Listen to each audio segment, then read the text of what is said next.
Seguimos en la pantalla de Canal E porque vamos a hablar de economía internacional, de la mano de Lautaro Mollet, que es economista. ¿Cómo estás? Buenas tardes para todos, ¿cómo estás? Muy bien, gracias por sumarte para darnos detalles acerca de este informe publicado por el Fondo Monetario Internacional, donde prevé una ralentización de China en los próximos años. ¿De qué cifras estamos hablando y cuáles son los motivos? Bueno, a ver, primero hay que poner un poquito en contexto, ¿no?, cómo es la situación económica de China. Hay que tener Dale. en cuenta que desde los años 90 China ha estado creciendo de manera muy enfática y de manera sostenida, justamente por su nuevo paradigma económico, ¿no?, a través de su inserción en el mundo, tanto ya sea en su forma de realizar la actividad económica, sigue dándole lugar a la actividad privada, como así también el rol que ha tomado cada vez más relevante en el comercio internacional. ¿Qué es lo que pasa? Generalmente el desarrollo de China venía acompañado con mayormente lo que es la copia de tecnología y no la innovación propiamente dicha, y por lo tanto se hizo lo que en la jerga económica se llama el catch-up, ¿no? Es decir, fue llegando hacia la frontera de la tecnología, y a medida que se fue acercando, ese crecimiento se fue ralentizando justamente porque si no generaba el nuevo conocimiento, iba a ir acercándose cada vez más a los países más desarrollados en tecnología, y por lo tanto no iba a tener más espacio para seguir creciendo.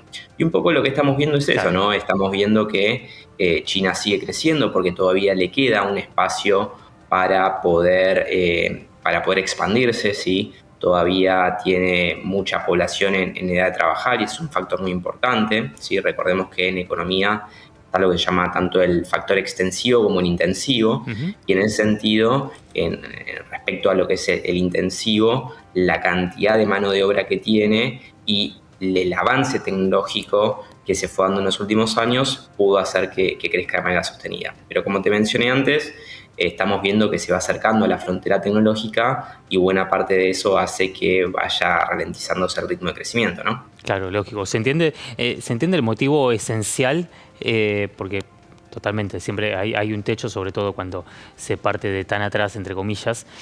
Pero, ¿por qué el FMI hace hincapié en esta ralentización y al mismo tiempo, económicamente, qué significa para el resto de los países, sobre todo, por ejemplo, para la Argentina, que lo tiene como socio comercial a China?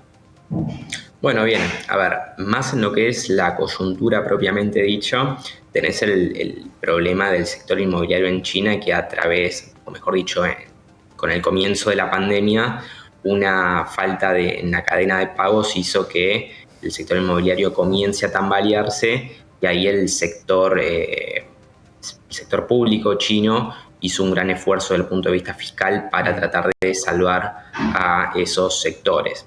Eso trajo consecuencias en todo el mundo, ¿sí? Porque hay que tener en cuenta que muchas de esas grandes gigantes inmobiliarios cotizan en diferentes bolsas del mundo, y hizo temblar a muchos otros países, ¿no? Recordemos que con la caída de Evergrande, por ejemplo, si mal no recuerdo, en el año 2021 o el año pasado, que también se sumaron otros agentes inmobiliarios muy grandes, tuvo repercusiones sobre todo en las bolsas de Estados Unidos y mismo en Europa, ¿no? Y concentrándonos un poquito más en Argentina, sin lugar a duda, el hecho de que China sea un país tan grande, quizá eso no afecte tanto a el consumo interno, ¿sí? Y ahí nos vamos metiendo un poco con lo que tiene que ver las exportaciones Claro. argentinas, sobre todo lo que es soja, por ejemplo, ¿no?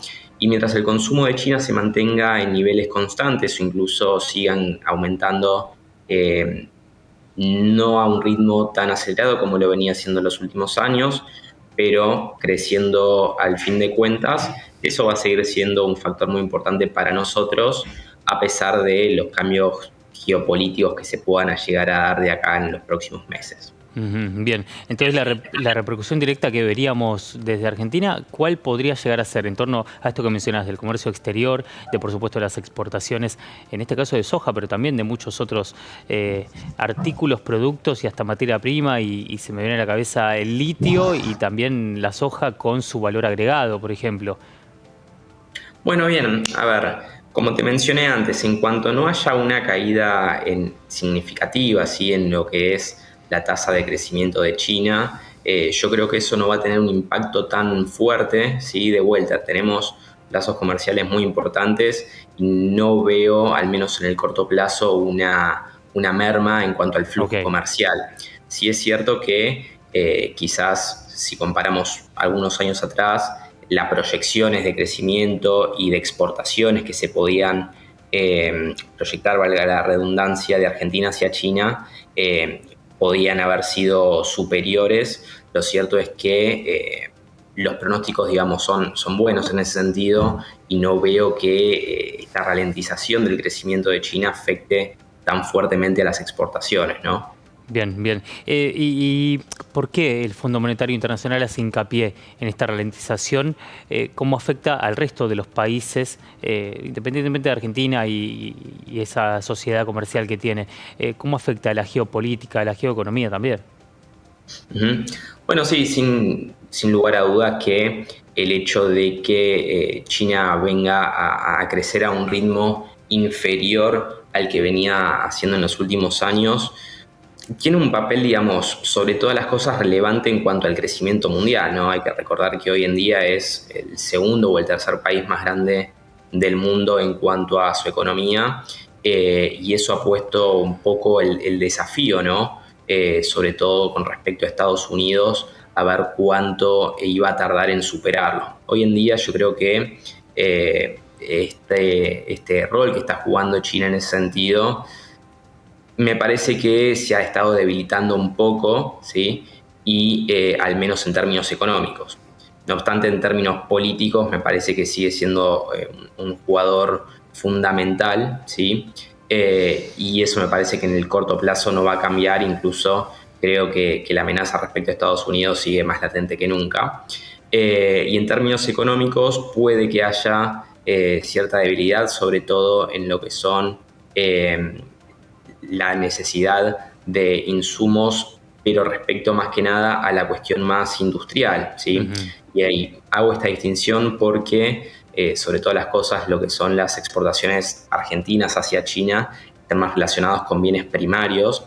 Sí es cierto que hay valor agregado, como bien habías mencionado antes, en algunos productos agrícolas, en la soja, etcétera, pero lo cierto es que están más vinculados con actividades primarias. En cambio, quizás el comercio que se puede generar de China con países europeos están más relacionados con la cadena final, ¿no? Es decir, ya sea industria pesada o el valor agregado que se puede dar en la parte final de la cadena productiva. Y ahí es donde me parece que se corre más riesgo, ¿sí? Si se quiere, porque bueno, precisamente es donde se va a ver afectada en su mayoría esta ralentización de China, y entonces ahí va a generar cierta merma con respecto al comercio entre estos países, ¿no? Pero de vuelta hago esa distinción entre los bienes que se comercializan entre Argentina y China con otros quizás como Estados Unidos o propia Europa. Lautaro, ¿hay algún país que vea con buenos ojos, digamos, o que pueda sacar un buen provecho de esta ralentización de China? Bueno, a ver, yo creo que en estos últimos años también el papel de India ha estado jugando muy fuerte, ¿sí? Yo creo que es similar o tiene algunas características parecidas a lo que fue China durante los años 90. Quizás el caso de India está un poquito más cerca en el tiempo, ¿sí? Todavía le queda justamente el espacio que te mencioné al comienzo, perdón, de la conversación, con respecto a la frontera tecnológica, Sí. y me parece que ahí el crecimiento de India va a tener un papel fundamental y puede, si se quiere, en parte comenzar a desplazar un poco el rol de China, aunque de vuelta sigue estando varios pasos atrás. Bien. Lautaro, gracias. Por favor, ha sido un placer. Que sigan bien. Hasta luego.